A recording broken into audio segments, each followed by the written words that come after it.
안녕하세요, 여러분. 오늘 들려드릴 이야기는 2022년 늦가을 강릉 정동진에서 일어난 실화를 바탕으로 각색한 미스터리입니다. 주인공은 올해 65살이 된 김종민 씨입니다. 잔잔한 파도 소리가 배경에 깔리며 시작됩니다. 서울에서 40년을 살다가 은퇴하고 나서야 아내 이정숙과 강릉으로 내려왔습니다. 정숙이는 올해 60살이에요. 결혼한 지 35년, 우리는 누가 봐도 금슬 좋은 부부였습니다. 강릉에 내려온 지 벌써 1년이 되어갑니다. 처음엔 모든 게 새롭고 좋았어요. 아침이면 함께 경포대를 걸었고 오후에는 안목 해변의 커피거리에서 바다를 바라보며 아메리카노 한 잔씩 마셨죠. 저녁엔 주문진 수산시장에서 싱싱한 회를 사와 소주 한 병 넣고 옛날 이야기를 나누곤 했습니다. 그런데 계절이 바뀌면서, 아니 정확히는 지난 여름이 끝날 무렵부터였을까요? 뭔가 이상한 일들이 생기기 시작했습니다. 처음엔 너무 사소한 것들이어서 대수롭지 않게 생각했어요. 휴대폰 진동 소리가 들립니다.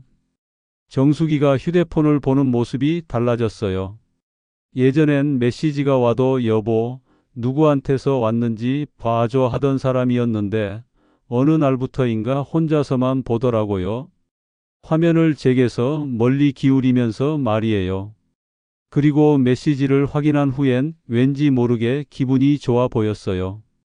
입꼬리가 살짝 올라가는 그런 미소를 지었거든요. 처음엔 자식들이나 친구들한테서 온 반가운 소식이려니 했습니다. 하지만 이상한 건 정숙이가 저한테는 그 내용을 전혀 얘기하지 않는다는 거였어요. 예전에는 누가 안부를 물어봤다거나 어디 모임이 있다거나 그런 소식들을 다 같이 나눴는데 말이죠. 그리고 밤마다 바람 쐬러 나가겠다며 혼자 외출을 했습니다. 1시간씩, 때로는 2시간씩 말이에요. 돌아와서는 달빛이 예뻐서 오래 걸었다고 하는데 왜 그렇게 얼굴이 상기되어 있는지 모르겠더라고요. 마치 누군가와 즐거운 대화를 나눈 것처럼 말이에요. 한 번은 궁금해서 창문으로 내려다봤어요. 우리 아파트는 7층이거든요. 정숙이가 나가는 방향을 보려고 했는데 이상하게도 정숙이는 평소 산책하던 경포대 방향이 아니라 시내 쪽으로 향하더라고요. 그것도 꽤 급한 걸음으로 말이에요. 의심스러운 음악이 은은하게 깔립니다. 그러던 중 결정적인 사건이 일어났습니다. 10월 말의 어느 날 저녁이었어요. 정숙이가 화장실에 간 사이 테이블 위에 둔 휴대폰에 메시지가 왔습니다. 요즘은 휴대폰을 절대 제 앞에 두고 가지 않았는데 그날은 깜빡했나 봐요. 잠금 화면에 훤히 보이더라고요. 호텔 예약 완료됐어. 내일 2시에 봐. 보낸 사람은 최병수라는 이름이었습니다. 최병수. 그 이름을 보는 순간 가슴이 철렁 내려앉았어요. 제 대학 동창 중에 최병수라는 친구가 있거든요. 공학과 동기였는데 졸업 후에는 연락이 뜸했죠. 몇 년 전에 동창회에서 만났을 때 강릉에서 펜션을 운영한다고 들었는데 말이에요. 정숙이가 화장실에서 돌아오자 넌지시 물어봤습니다. 여보, 최병수라는 사람 알아? 그랬더니 정숙이가 깜짝 놀라는 기색을 보이더니 그냥 고등학교 동창이야. 동창회 일로 연락한 거고 하더라고요. 하지만 저는 알고 있어요. 정숙이의 고등학교는 부산 해운대에 있었거든요. 왜 강릉에 사는 최병수와 동창회 얘기를 나누는 걸까요? 그리고 호텔 예약이라니, 동창회를 호텔에서 하나요? 그날 밤 저는 잠을 이룰 수 없었습니다. 정숙이는 평소보다 일찍 잠자리에 들었는데 휴대폰을 베개 밑에 깔고 자더라고요. 35년 결혼 생활에서 처음 보는 일이었어요. 다음 날 정숙이는 아침부터 분주했습니다. 평소보다 일찍 일어나서 샤워를 하고 옷장에서 한참을 뒤적이더니 평소 입지 않던 원피스를 꺼내 입었어요. 연보라색 원피스였는데 작년 생일 선물로 제가 사준 건데 한 번도 입은 적이 없었거든요. 여보, 오늘 어디 가세요? 물어봤더니 친구들이랑 속초 가기로 했다고 하더라고요. 온천도 가고 맛있는 거도 먹고 올 거래요. 그런데 이상한 건 평소 같으면 몇 시에 가는지, 누구랑 가는지, 언제 돌아오는지 다 말해주던 정수기가 그날은 그냥 저녁 늦게 들어올 거라고만 하더라고요. 정수기가 나간 후 저는 하루 종일 불안했습니다. 뭔가 석연치 않은 기분이었어요. 점심때쯤 정수기한테 전화를 걸어봤는데 한참 후에야 받더라고요. 목소리가 약간 떨리는 것 같았어요. 잘 놀고 있다고 저녁에 집에서 보자고 하더군요. 저녁 8시가 넘어서야 정수기가 돌아왔습니다. 얼굴이 붉어져 있었어요. 술을 마신 것 같지는 않았는데 왠지 모르게 흥분한 기색이 있었어요. 어떻게 놀았냐고 물어봤더니 그냥 온천 들어가고 해 먹었다고 하더라고요. 평소 같으면 자세한 얘기를 다 해주던 정수기가 그날은 말이 많지 않았어요. 그리고 며칠이 지났습니다. 정수기의 행동은 점점 더 이상해졌어요. 휴대폰을 더욱 극성스럽게 숨기기 시작했고 밤 산책도 더 자주 나가더라고요. 심지어 화장실에 갈 때도 휴대폰을 들고 가는 거예요. 어느 날은 이런 일도 있었어요. 정수기가 샤워를 하는 동안 침실에서 휴대폰 소리가 계속 울렸어요. 카톡 메시지가 연달아 오는 소리였거든요. 저는 정수기한테 알려주려고 화장실 문을 두드렸어요. 여보, 휴대폰이 계속 울려요. 그랬더니 정수기가 갑자기 소리를 지르더라고요. 건드리지 마세요. 나올 때까지 그냥 두세요. 35년을 같이 살면서 정수기가 저한테 그렇게 날카로운 목소리로 말한 적이 없었어요. 저는 깜짝 놀라서 물러섰죠. 천둥 소리가 멀리서 들립니다. 그러던 중 11월 중순에 결정적인 단서를 발견했습니다. 정수기가 빨래를 개는데 바지 주머니에서 영수증 하나가 떨어진 거예요. 제가 주워서 보니 강릉의 한 모텔 영수증이었어요. 그것도 며칠 전 날짜로 되어 있더라고요. 정수기한테 이게 뭐냐고 물어봤더니 당황하는 기색을 보이더니 친구가 술을 너무 많이 마셔서 잠깐 쉬었다고 하더라고요. 하지만 그 모텔은 우리 집에서 차로 30분 거리에 있는 곳이에요. 속초에 갔다던 그날 왜 강릉 모텔에 있었던 걸까요? 그날 밤부터 저는 정수기를 몰래 지켜보기 시작했습니다. 잘못된 일이라는 걸 알면서도 의심이 커져가는 걸 어쩔 수 없었어요.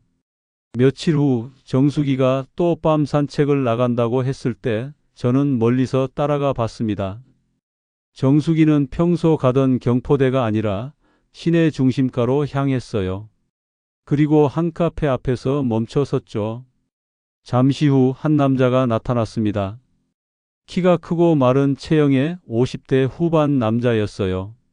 정수기를 보자 반갑게 손을 흔들더니 자연스럽게 정수기의 어깨에 손을 올리더라고요. 그리고 둘은 카페 안으로 들어갔습니다. 저는 충격을 받았어요. 35년 결혼 생활에서 정수기가 다른 남자와 그렇게 친밀한 모습을 보인 걸 처음 봤거든요. 하지만 확신할 수는 없었어요. 혹시 정말 동창일 수도 있고 그냥 오랜만에 만난 반가운 사이일 수도 있으니까요. 하지만 제 마음속의 의심은 점점 커져갔습니다. 그리고 며칠 후 더 충격적인 사실을 알게 되었어요. 바람 소리가 더욱 거세집니다. 우연히 정수기의 가방에서 서류 봉투 하나를 발견했거든요. 빨래를 정리하다가 정수기 바지 주머니에서 흘러나온 건데 보험회사 봉투였어요. 궁금해서 열어봤더니 생명보험 가입 확인서였습니다. 가입자는 저 김종민, 수혜자는 정수기, 보험 금액은 5억 원이었어요. 가입일자를 보니 석 달 전이더라고요. 저는 그런 보험에 가입한 적이 없어요. 제 서명이 되어 있었지만 필체가 조금 어색했어요. 그 순간 온몸에 소름이 돋았습니다. 설마 정수기가 제 모르게 보험을 가입한 건 아니겠죠? 하지만 서류는 분명 진짜였어요. 저는 보험회사에 전화를 걸어봤습니다. 제 이름으로 가입된 보험이 있는지 확인해 달라고 했죠. 상담원이 확인해 주더니 정말로 3개월 전에 가입된 생명보험이 있다고 하더라고요. 보험료도 매달 정수기 계좌에서 빠져나가고 있었어요. 제가 직접 가입하지 않았다고 하니까 상담원이 당황하더라고요. 하지만 서류상으로는 모든 게 완벽했어요. 제 신분증 사본도 있고 건강검진 결과도 첨부되어 있더라고요. 그날 밤 정수기가 돌아왔을 때 따져 물었습니다. 이 보험이 뭐냐고, 언제 가입한 거냐고 말이에요. 정수기는 당황하는 기색을 보이더니 갑자기 화를 내더라고요. 당신을 위해서 가입한 거예요. 나이도 들었는데 보험 하나 정도는 있어야 하지 않겠어요? 그리고 나서 더 충격적인 말을 했어요. 당신이 먼저 죽으면 나는 어떻게 살아가라는 거예요? 그 말을 들으니 등골이 오싹해졌어요. 왜 갑자기 제가 먼저 죽는다는 얘기를 하는 걸까요? 그리고 보험 금액이 왜 5억이나 되는 걸까요?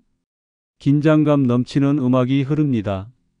그날 이후로 저는 정수기를 완전히 다른 시선으로 보게 되었습니다. 혹시 제가 모르는 계획이 있는 건 아닐까 하는 의심이 들기 시작한 거예요. 며칠 더 지나서 저는 또 다른 충격적인 사실을 알게 되었어요. 정수기가 외출한 사이 집에 택배가 왔는데 제가 대신 받았거든요. 발송인 이름을 보니 최병수였어요. 호기심을 이기지 못하고 열어봤더니 강릉의 한 펜션 안내서와 열쇠가 들어있더라고요. 안내서를 보니 바다가 보이는 깔끔한 펜션이었어요. 그리고 편지 한 장이 있었는데 이런 내용이었어요. 정수가, 우리가 새로 시작할 보금자리야. 곧 모든 게 끝나면 여기서 행복하게 살자. 그 편지를 읽는 순간 모든 퍼즐이 맞춰지는 느낌이었어요. 정수기와 최병수는 단순한 동창 관계가 아니었어요. 그들은 제가 없는 새로운 삶을 계획하고 있었던 거죠. 그런데 제가 없는 삶이라니 그게 무슨 의미일까요? 그리고 생명보험은 왜 가입한 걸까요? 그날 밤 2022년 11월 15일이었습니다. 정수기가 갑자기 말했어요. 여보, 오늘 밤 정동진 절벽 위에 올라가 볼래요? 파도가 정말 장관이라던데. 이상했습니다. 정수기는 평소 높은 곳을 무서워해요. 아파트 베란다에서도 아래를 내려다보지 못하는 사람이거든요. 그런데 왜 갑자기 절벽을 올라가자는 걸까요? 날씨도 좋지 않은데 내일 낮에 가자고 했지만 정수기는 고집을 부렸어요. 밤바다가 더 예쁘다고 해요. 달빛 받는 파도를 보고 싶어요. 그 말을 하는 정수기의 눈에는 이상한 빛이 있었어요. 마치 무언가를 결심한 듯한 그런 표정이었거든요. 저는 알 수 없는 불안감에 휩싸였지만 정수기를 따라 나섰습니다. 발걸음 소리와 바람 소리가 들립니다. 정동진역에서 절벽까지는 걸어서 20분 정도 걸려요. 가파른 오르막길이었는데 평소 체력이 약한 정수기가 그날은 이상하게 빠른 걸음으로 앞서 올라가더라고요. 마치 목적지를 향해 서두르는 것처럼 말이에요. 절벽 위에 올라서니 정말 장관이었어요. 동해 바다가 한눈에 내려다 보였고 달빛에 비친 파도가 은빛으로 반짝이고 있었어요. 하지만 바람이 정말 거셌습니다. 11월의 찬 바람이 옷 속까지 파고 들어왔어요. 정수기는 절벽 끝에 서서 바다를 바라보더니 이상한 말을 했어요. 저 파도 소리, 마치 누군가를 삼켜버리려는 것 같지 않아요? 그 목소리에는 평소와 다른 차가운 기운이 있었어요. 소름이 돋을 정도로 말이에요. 그리고 이어서 한 말이 더 기게 했어요. 여보, 만약에 여기서 누군가 떨어진다면 바로 죽을까요? 아니면 고통스럽게 죽을까요? 저는 깜짝 놀라서 정수기를 쳐다봤어요. 왜 갑자기 그런 소리를 하는 거냐고 물었죠. 그랬더니 정수기가 웃으면서 그냥 궁금해서 그런다고 하더라고요. 하지만 그 웃음이 제겐 너무 어색했어요. 바로 그때 정수기의 주머니에서 휴대폰 불빛이 번쩍했습니다. 메시지가 온 모양이었어요. 정수기가 재빨리 확인하는데 저도 모르게 옆에서 슬쩍 봤어요. 이제 곧 끝나. 조금만 더 기다려. 보낸 사람은 역시 최병수였습니다. 그 순간 모든 퍼즐이 맞춰지는 기분이었어요. 정수기의 이상한 행동들, 늦은 밤 외출들, 비밀스러운 만남들, 그리고 그에게 생명보험까지. 마지막으로 이 황당한 절벽 나들이까지 말이에요. 정수가, 그 메시지가 뭐야? 제가 물었어요. 정수기는 당황한 기색을 보이더니 갑자기 차갑게 웃었습니다. 35년을 함께 살면서 한 번도 본 적 없는 그런 웃음이었어요. 여보, 이제 당신 시대는 끝났어. 그 말과 함께 정수기의 손이 제 등을 밀었습니다. 아니, 밀었다기보다는 밀어낸 거예요. 꽤 센 힘으로 말이에요. 저는 균형을 잃고 절벽 끝으로 넘어졌어요. 그 순간 제 머릿속엔 온갖 생각이 스쳐 지나갔어요. 아, 이래서 생명보험을 가입했구나. 이래서 펜션 열쇠를 받았구나. 이래서 최병수와 계획을 세웠구나. 추락하는 소리와 파도 소리가 크게 울립니다. 다행히 저는 절벽 중턱의 바위에 걸려 큰 부상 없이 멈췄어요. 하지만 충격으로 한동안 정신을 잃었죠. 깨어나니 새벽이었고 등산객이 저를 발견해서 신고해 줬어요. 구조대원들과 함께 다시 절벽 위로 올라갔을 때 정수기의 모습은 어디에도 보이지 않았습니다. 집으로 돌아가니 정수기가 있긴 했지만 저를 보고 깜짝 놀라는 표정을 지었어요. 여보, 왜 이렇게 다쳤어요? 어디 갔다 온 거예요? 마치 아무 일도 없었던 것처럼 연기를 하더라고요. 하지만 저는 이미 모든 걸 알고 있었어요. 저는 바로 경찰서에 가서 신고를 했습니다. 아내가 저를 죽이려 했다고 생명보험금을 타기 위해서 말이에요. 처음엔 경찰들도 믿지 않았어요. 35년 부부가 무슨 살인을 하겠냐고 했죠. 하지만 제가 가져간 증거들, 생명보험 서류, 펜션 열쇠, 모텔 영수증들을 보고 나서는 수사를 시작했어요. 그리고 며칠 후 놀라운 사실들이 밝혀졌습니다. 정수기는 저를 생명보험금 수령자로 해서 총 3개의 보험사에 그에게 보험을 들어놨더라고요. 총 보험 금액이 12억 원이었어요. 그것도 제가 모르는 사이에 말이에요. 그리고 최병수와는 이미 6개월 전부터 만나고 있었던 거죠. 처음에는 우연히 강릉 시내에서 마주쳤다고 해요. 오랜만에 만난 대학 선배를 반갑게 맞이한 정수기를 최병수가 적극적으로 유혹했던 거예요. 최병수는 이혼한 지 10년 된 독신이었어요. 펜션 사업도 잘 안 되고 있었고 빚도 좀 있었대요. 그런데 정수기를 만나면서 약한 계획을 세운 거죠. 처음에는 단순히 불륜 관계였대요. 하지만 시간이 지나면서 최병수가 정수기를 부추겼어요. 남편을 없애고 보험금을 타서 함께 새 출발을 하자고 말이에요. 정수기도 처음엔 거부했대요. 하지만 최병수의 달콤한 말에 점점 넘어갔던 거죠. 나이든 남편보다는 자신을 진짜 사랑한다는 젊은 남자와 새로운 인생을 살고 싶었던 거예요. 그래서 제 모르게 생명보험을 가입했고 절벽에서 사고로 떨어뜨릴 계획을 세웠던 거죠. 만약 그날 제가 정말로 떨어져 죽었다면 정수기와 최병수는 12억 원의 보험금을 가지고 새로운 삶을 시작했을 거예요. 경찰 조사 결과 그날 최병수도 절벽 근처에 있었다고 해요. 만약 정수기의 첫 번째 시도가 실패하면 직접 나서서 저를 밀어뜨릴 계획이었던 거죠. 하지만 제가 살아남으면서 모든 계획이 무너졌어요. 그리고 진실이 밝혀지면서 두 사람 모두 체포되었죠. 재판에서 정수기는 처음엔 억울하다고 했어요. 그냥 바람을 쐬러 간 것뿐이라고, 제가 실수로 넘어진 거라고 주장했죠. 하지만 최병수와 주고받은 문자 메시지들, 보험 가입 내역들이 모두 증거가 되었어요. 결국 정수기는 살인미수 혐의로 7년형을 선고받았고 최병수는 공범으로 5년형을 받았어요.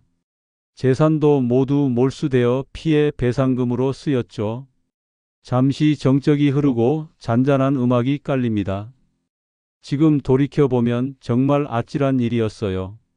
만약 그날 밤 제가 조금만 더 절벽 끝에 서 있었다면, 아니면 바위에 걸리지 않았다면 정말 죽었을 거예요. 그러면 정수기와 최병수는 완전 범죄를 저질렀을 거고 아무도 진실을 모른 채 사고사로 처리되었겠죠. 재판이 진행되는 동안 저는 정말 많은 생각을 했어요. 35년이라는 긴 세월 동안 함께 살았던 사람이 어떻게 이런 일을 저지를 수 있었을까? 언제부터 이런 마음을 품고 있었을까 말이에요. 사실 돌아보면 조짐이 있었어요. 강릉에 내려온 후 정수기가 달라진 게 하루 이틀 일이 아니었거든요. 처음엔 새로운 환경에 적응하느라 그런가 보다 했는데 사실은 다른 계획을 세우고 있었던 거죠. 가장 충격적이었던 건 정수기가 재판에서 한 말이었어요. 변호사가 왜 이런 일을 저질렀느냐고 물었을 때 정수기가 이렇게 대답했어요. 남편은 이미 늙었어요. 함께 있어도 재미없고 미래에 대한 희망도 없어요. 하지만 최병수는 달랐어요. 나를 여자로 봐주고 함께 꿈을 꿀 수 있게 해줬어요. 새로운 인생을 살고 싶었어요. 그 말을 들으니 정말 허탈했어요. 제가 35년 동안 정수기를 위해 열심히 일하고 가정을 지켜온 것들이 그녀에게는 아무 의미가 없었던 거죠. 오히려 짐스럽고 지겨운 존재였던 거예요. 하지만 가장 화가 났던 건 따로 있었어요. 정수기가 제 서명을 위조해서 보험에 가입한 것도 그렇고, 몇 달 동안 저를 속이면서 계획을 세운 것도 그렇고, 무엇보다 절벽에서 저를 밀어뜨릴 때 그 차가운 표정이 잊히지 않았어요. 여보, 이제 당신 시대는 끝났어. 그 말이 계속 귓가에 맴돌았어요. 마치 제가 쓸모없는 물건처럼 취급당한 기분이었거든요. 재판이 끝난 후 저는 강릉을 떠났어요. 더 이상 그곳에 있을 수 없었거든요. 정동진 절벽도, 안목해변 커피거리도, 주문진 수산시장도, 모든 게 그날 밤의 기억을 떠올리게 했어요. 지금은 대구에 있는 아들 집 근처에서 혼자 살고 있어요. 작은 원룸이지만 마음은 오히려 편해요. 더 이상 누군가를 의심하지 않아도 되고 뒤를 돌아보지 않아도 되거든요. 가끔 사람들이 물어봐요. 35년 부부였는데 어떻게 그런 일이 일어날 수 있느냐고, 미리 알아챌 수 없었느냐고 말이에요. 하지만 사람 마음이라는 게 정말 알 수 없는 것 같아요. 특히 오랜 세월 함께 살아온 사람일수록 더 그런 것 같아요. 우리는 서로를 너무 잘 안다고 생각해서 방심하게 되거든요. 그런데 사실은 겉모습만 알고 있는 거죠. 속마음은 정말 모르는 거예요. 제가 이 이야기를 하는 이유는 여러분들도 조심하시라는 뜻이에요. 아무리 오래 함께 산 사람이라도 갑자기 행동이 달라진다면 관심을 가지시라는 거죠. 그냥 나이 들어서 그런가 보다, 요즘 기분이 안 좋나 보다 하고 넘어가지 마시고 말이에요. 특히 휴대폰을 숨긴다든지, 늦은 밤에 자주 외출을 한다든지, 평소와 다른 옷차림을 한다든지 하는 변화들을 놓치지 마세요. 물론 모든 게 나쁜 의미는 아니겠지만 그래도 관심을 가지고 지켜보시는 게 좋을 것 같아요. 그리고 생명보험 같은 것도 마찬가지예요. 아무리 가족이라도 본인 모르게 그에게 보험에 가입하는 건 말이 안 되거든요. 만약 그런 일이 있다면 반드시 확인해 보시고 이상하다 싶으면 전문가의 도움을 받으세요. 저는 그때 좀 더 빨리 의심했어야 했어요. 증거들이 하나씩 쌓여가는데도 가족이니까, 오랫동안 함께 살았으니까 하면서 눈을 감았던 거죠. 그게 제일 큰 실수였어요. 지금 생각해보면 정수기가 변하기 시작한 건 강릉에 내려오고 나서부터였어요. 새로운 환경에서 새로운 사람들을 만나면서 다른 인생을 꿈꾸기 시작한 것 같아요. 특히 최병수라는 남자를 만난 후로는 완전히 달라졌죠. 최병수는 정말 교활한 사람이었어요. 재판 과정에서 알게 된 건데 저뿐만 아니라 다른 여성들에게도 비슷한 접근을 했었대요. 경제적으로 여유가 있는 중년 여성들을 노려서 접근하는 게 그 사람의 수법이었던 거죠. 그런 사람한테 정수기가 넘어간 거예요. 달콤한 말로 유혹하고 새로운 인생을 꿈꾸게 만들고 결국엔 범죄까지 저지르게 만든 거죠. 사실 가장 안타까운 건 정수기예요. 물론 저를 죽이려 했던 건 용서할 수 없는 일이지만 그 사람도 결국은 피해자라는 생각이 들어요. 나이든 여성의 외로움과 허영심을 이용당한 거니까요. 만약 정수기가 그런 유혹에 넘어가지 않았다면 우리는 지금도 강릉에서 평온하게 살고 있었을 거예요. 아침이면 같이 산책하고 오후엔 바다를 바라보며 커피를 마시고 저녁엔 소주 한 잔 기울이면서 옛날 얘기를 나누었을 텐데 말이에요. 하지만 이미 돌이킬 수 없는 일이 되었죠. 정수기는 교도소에 있고 저는 혼자서 새로운 인생을 시작해야 하고 말이에요. 처음엔 정말 힘들었어요.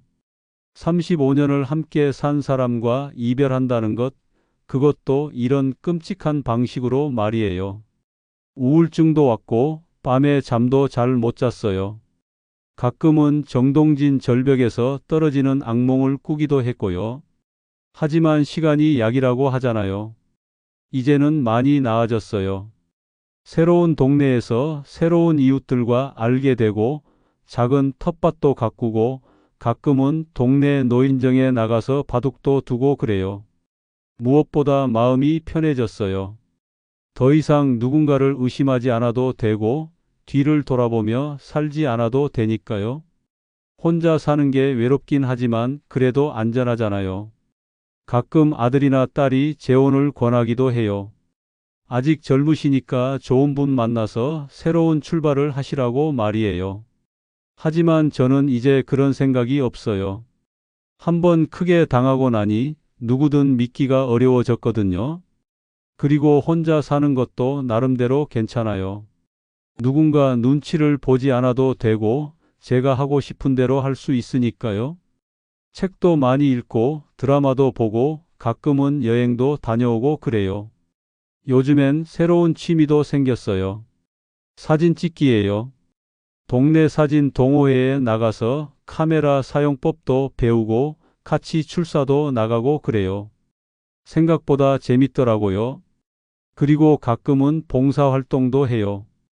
독거노인분들 안부를 확인하러 다니는 일인데 제가 당한 일들을 얘기해 주면서 조심하시라고 당부드리곤 해요.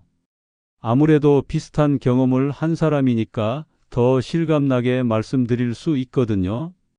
이런 이야기를 하다 보면 가끔 눈물을 흘리시는 분들도 계세요. 본인도 비슷한 의심을 하고 계시거나 이상한 징후를 눈치채셨다는 분들 말이에요. 그럴 때마다 더 자세히 얘기해 드리고 필요하면 전문기관에 신고하시라고 권해드려요.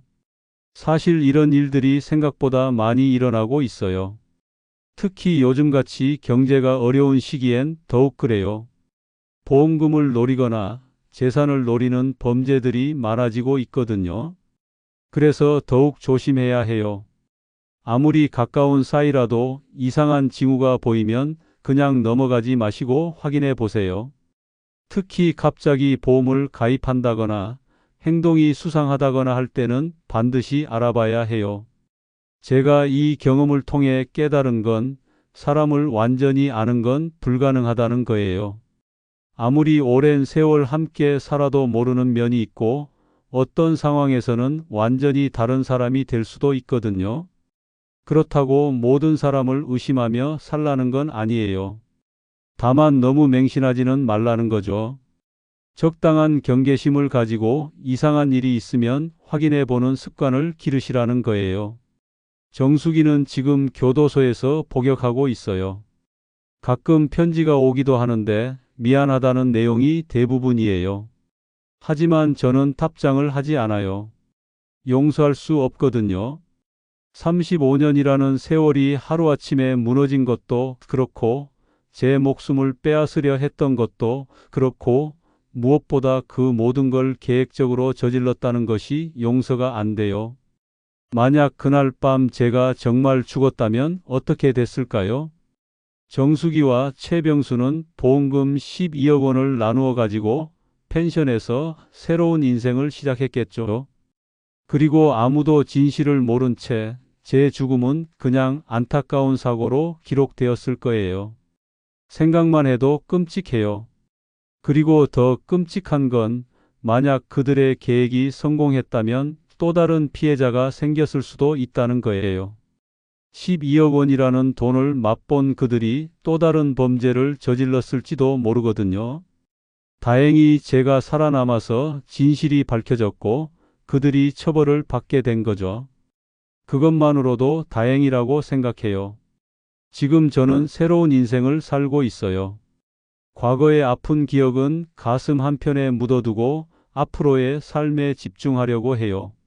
물론 쉽지는 않지만 그래도 조금씩 나아지고 있어요. 여러분도 혹시 비슷한 일을 겪고 계시다면 혼자 끙끙 앓지 마시고 주변에 도움을 요청하세요.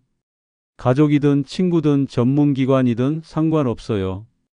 혼자서는 해결하기 어려운 일들이 많거든요. 그리고 무엇보다 본인의 안전을 최우선으로 생각하세요. 아무리 가까운 사이라도 위험하다 싶으면 피하는 게 맞아요. 목숨보다 소중한 건 없으니까요. 파도 소리가 점점 잔잔해집니다. 여러분, 오늘은 제 이야기를 끝까지 들어주셔서 감사합니다. 이 이야기가 여러분께 작은 도움이나마 되었으면 좋겠어요. 사람 사는 일이 어떻게 될지 모르지만 그래도 서로 조심하고 도우면서 살아가면 좋겠어요. 정동진 그 절벽 위에서 일어난 일은 제게는 끔찍한 악몽이었지만 동시에 새로운 인생의 시작점이기도 했어요. 이제는 그 기억에 얽매이지 않고 남은 인생을 의미 있게 살아가려고 해요. 여러분도 건강하시고 항상 조심하시길 바랍니다. 오늘의 이야기는 여기서 마무리하겠습니다. 감사합니다.